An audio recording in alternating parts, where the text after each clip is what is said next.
Who struggles more, men or women? Personality profiler Dr. Richard Levak joins us this morning with more. Good morning. Good morning. Good to see you. Good morning. All right, so everybody struggles, or most people struggle, with self-doubt at some point in their lives, right? I mean, that's not a unique thing. No, everybody occasionally doubts themselves, especially if you're doing something new or something difficult that you haven't mastered yet. You have moments of self-doubt.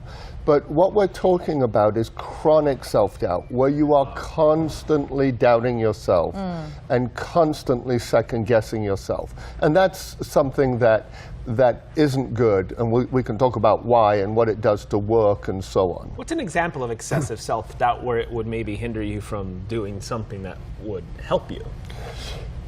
And a great example would be somebody who hangs back from opportunities when they clearly could have succeeded at it. Right. And after the event, they go back and ruminate, think and analyze, I could have done that. And when they do make a decision, when they do something, they go back and reanalyze past decisions to see how good it was, doubting themselves. What's at the root of that? Just insecurity at its most basic level?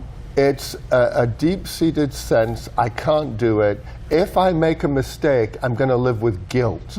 Self-doubters feel terribly guilty when they make a mistake, and they can't let it go. So it can really inhibit you in moving forward and feeling good about yourself. You can't make decisions. So they're scared to make more mistakes? So basically the first few mistakes affected them to the point where they're scared to try again for fear of failure again? Exactly.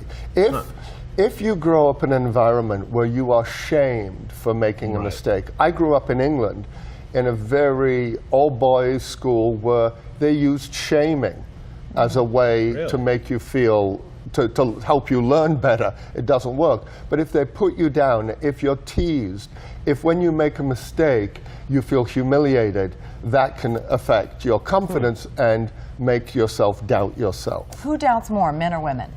Great question. The research is showing that women doubt themselves more. A study done in England asked MBA, people getting a master's in business administration, how much they will be earning in 5 years. The men overestimated how much they're going to make. The women underestimated. So women tend to doubt themselves a little more still. And the research is showing if you suffer from self-doubt, it affects your career as much as your competence. So you can be very competent, but if you doubt yourself, you won't do as well as you could. I mean, I would assume it affects every aspect of your life. So here's a question. You say everybody has a little bit of self-doubt. Yes. So we're talking about the chronic self-doubt being the problem. When you have the normal amount, you kind of have a little voice inside you that says, I'm doubting myself, but boy, I'm just going to push right through this and I'm going to try it. I'm going to do it anyway. And usually it ends up okay. Right? Exactly. So how do the chronic people get that little voice to say, go for it, just do it? See, that's very good. You're asking the perfect question, because cognitive behavioral therapy is a technique in which you give yourself that voice, even though you fight it. Because the more self-doubt you have, it sort of wears a groove in your brain, to put it crudely, like a river flowing.